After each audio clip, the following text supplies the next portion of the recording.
Good morning everyone, I am Shwetambari Sharma from KMS fashion. आज हम MCQs लेके आए हैं कैल्शियम, फॉस्फोरस और सोडियम के ऊपर, जो कि है हमारा NTA NET June 2020 home science nutrition का बहुत ही इंपॉर्टेंट टॉपिक।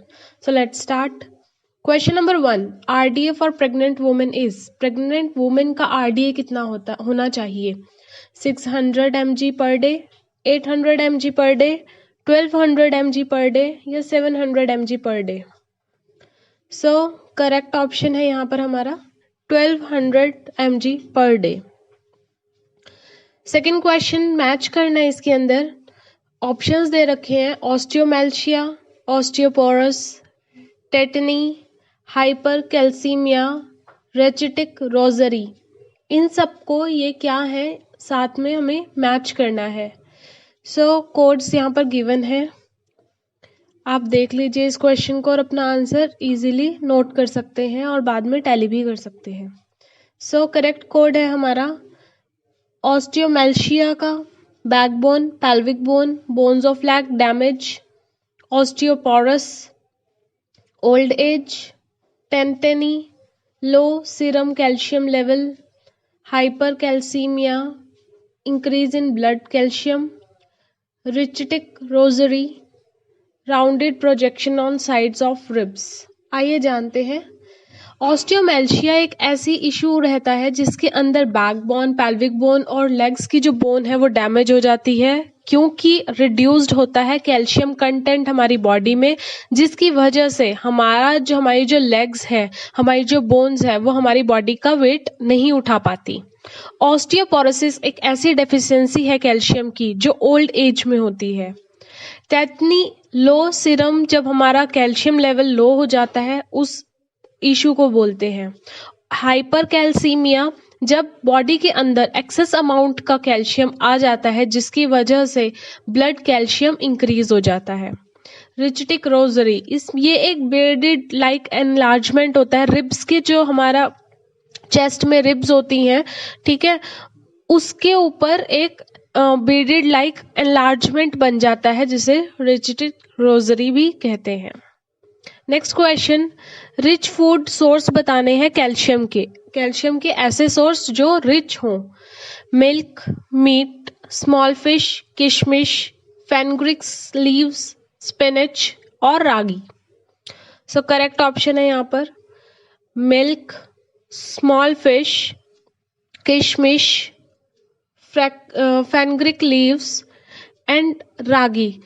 इसमें एक और भी चीज देखने की बात है, जो मीट यहाँ पर नहीं दे रखा लेकिन स्मॉल फिश इन्होंने दे रखी है, तो जो मीट होता है उसके अंदर जो हमारा कैल्शियम कंटेंट है वो नहीं पाया जाता। साथ के साथ ही जो रागी है सारे के सारे सीरियल्स के अंदर नहीं प्रेजेंट होता, लेकिन इकलौता रागी के अंदर जो है, जो बेसिक हमारे सीरियल्स हैं उसमें रागी के अंदर जो कैल्शियम है वो पाया जाता है। स्पिनच के अंदर भी कैल्शियम की क्वांटिटी होती है, लेकिन इसमें बाकी के मिनरल्स और विटामिन के एब्जॉर्प्शन की वजह से कैल्शियम का जो कंटेंट है वो बिल्कुल ही खत्म हो जाता है, जिसकी वजह से ये एक रिच सोर्स नहीं है। Next question, factors enhancing the consumption of calcium. ऐसे फैक्टर्स बताने हैं जो एनहांस करेंगे, मतलब जो कैल्शियम की कंजप्शन को इंक्रीज करेंगे हमारी बॉडी के अंदर। So vitamin D, hydrochloric acid in stomach, oxalic acid या फिथिक एसिड, लैक्टोज और एस्कॉर्बिक एसिड।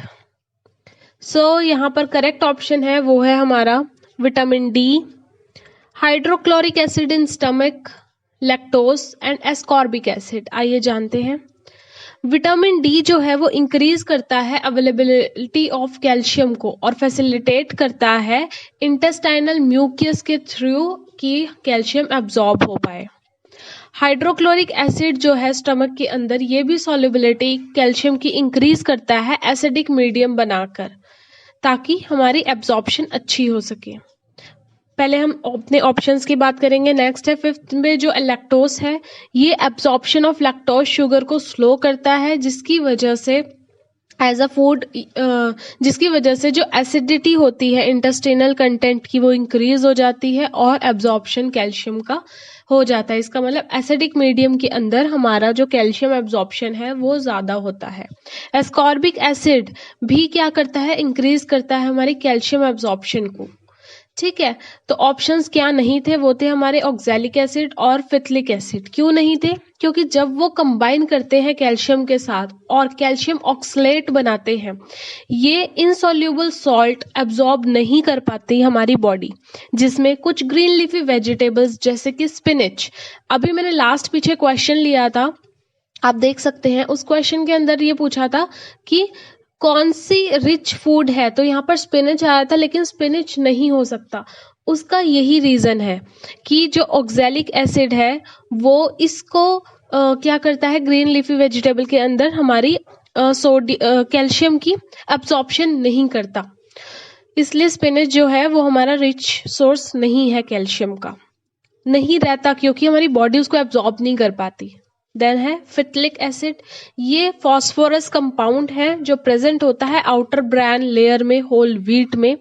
ये भी कैल्शियम के साथ बाइंड करता है और फॉर्म कर देता है इनसॉल्यूबल सॉल्ट। तो अगर सॉल्यूबल होगा तब हमारी बॉडी के अंदर वो रहेगा। ठीक है, और ये भी क्या करता है, रिड्यूस करता है absorption of calcium in our body. Next question, assertion reason है phosphorus is a constituent of DNA and RNA molecules and reason is it is not necessary for ADP and ATP। बहुत chances होते हैं questions के अंदर कि वो full form नहीं देते हैं, सिर्फ उनके मतलब कंप्लीट टर्म नहीं देते हैं, लेकिन तो इसके अंदर क्या है कि वो हमें कोड्स देते हैं और फुल फॉर्म हमें खुद लर्न करके रखनी होती है। तो यहाँ पर भी हमारा जो है एजर्शन है वो ट्रू है और रीजन है फॉल्स है। आइए देखते हैं। फॉस्फोरस जो होता है वो कॉन्स्टिट्यूएंट होता है deoxyribonucleic acid DNA and ribonucleic acid RNA molecules, जो कि हमारे सेल न्यूक्लियस और के अंदर प्रेजेंट होते हैं और कंट्रोल करते हैं हेरिडिटी को। इस वजह से हमारा जो एजर्शन है वो करेक्ट है। रीजन की बात करते हैं। रीजन में इन्होंने पूछा है कि क्या वो एसेंशियल नहीं है हमारी बॉडी के लिए, हम फॉस्फोरस सो फॉस्फोरस जो कंपाउंड है वो एसेंशियल होता है स्टोर करने के लिए और कंट्रोल करने के लिए रिलीज ऑफ एनर्जी को, जैसे कि एडीपी और एटीपी। क्या है ये?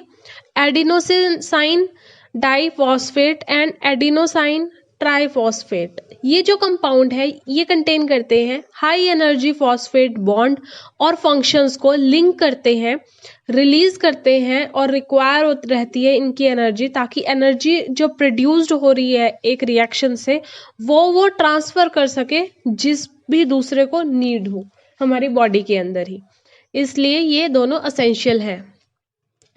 Question number 6, assertion reason. Assertion is excessive amount of sodium in the diet increase blood pressure and decrease BMR basal metabolic rate. तो इन्होंने बोला कि जो अगर हम एक्सेस में सोडियम की डाइट लेते हैं तो ब्लड प्रेशर इंक्रीज होता है और बीएमआर डिक्रीज होता है। और रीजन पूछा है इन्होंने कि इंक्रीज्ड बर्डन ऑन किडनी, अगर हमारी किडनी पे इंक्रीज हो जाए बर्डन तो to excrete the excess sodium through urine. So codes में यहाँ पर करेक्ट ऑप्शन है हमारा ए जो है वो फॉल्स है, आर हमारा ट्रू है। ये देखते हैं। एक्सेसिव अमाउंट का जो सोडियम होता है वो क्या करता है, वो इंक्रीज करता है ब्लड प्रेशर को भी और बीएमआर को भी। हमारे एजर्शन में दे रखा था increase blood pressure and decrease BMR, लेकिन ये इंक्रीज ही करता है दोनों चीजों को।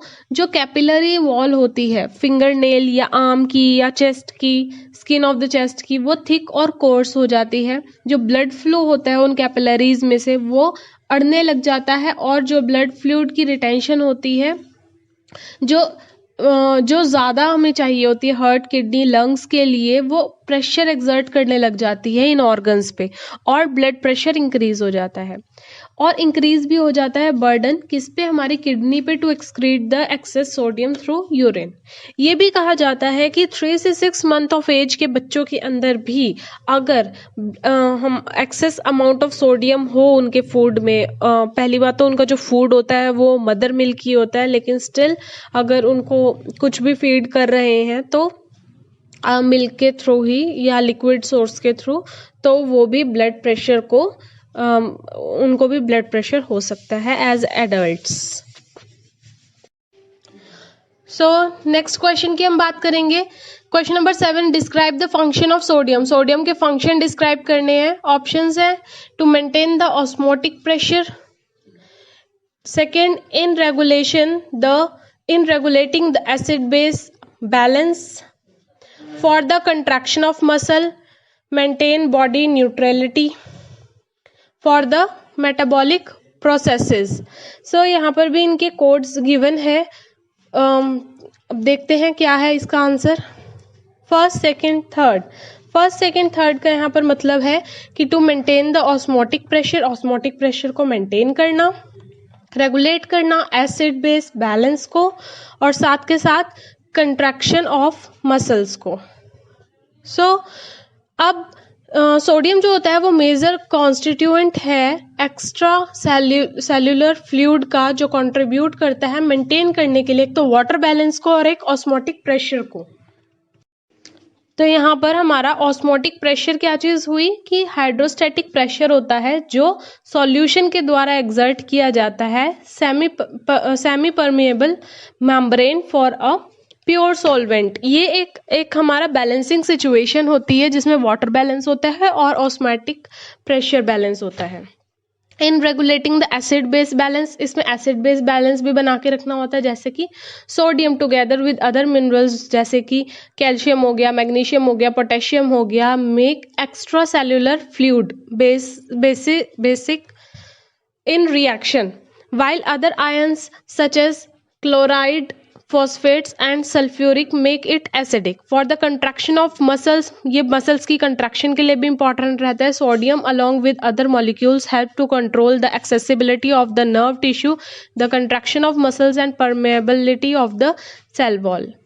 नेक्स्ट क्वेश्चन यहाँ पर इन्होंने पूछा डेफिशिएंसी ऑफ सोडियम से क्या क्या, कौन कौन सी इसमें से डेफिशिएंसी है सोडियम की। Secretion of adrenocorticoid hormone, loss of hair,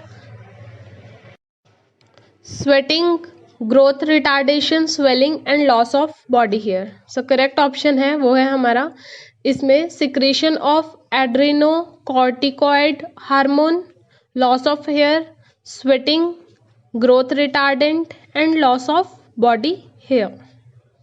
Ninth question, low sodium diet is recommended in, किसमें हमारी low sodium diet recommend रहती है? acute hepatitis में, NIDDM, dyslipidemia, CHF या liver cirrhosis में। so correct option है हमारा fourth and fifth, that is CHF and liver cirrhosis.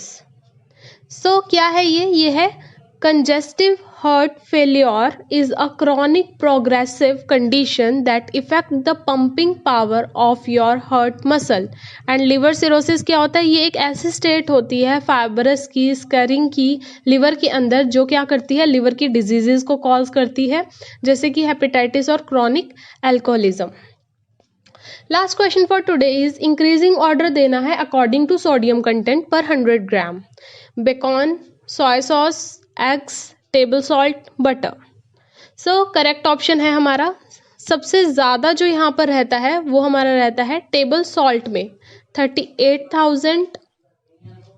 Then हमारा आ जाता है सेकेंड नंबर पे soya sauce which is 7,000, then bacon 1,500, butter 500 and eggs 80।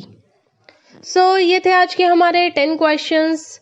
Particular topic से related. Next जो 10 क्वेश्चंस हम लेके आएंगे वो हम लेके आएंगे कल, हम फूड एडल्ट्रेशन पे एमसीक्यूज लेके आएंगे।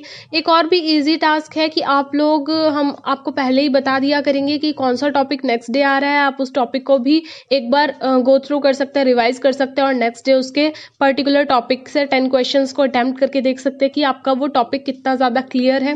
बेसिक से लेके एडवांस तक हर एक क्वेश्चन हम यहाँ पर लेके आने की कंप्लीट ट्राई करेंगे। प्लीज़ लाइक कीजिए, शेयर कीजिए, कमेंट कीजिए, सब्सक्राइब कीजिए KMS फैशन को।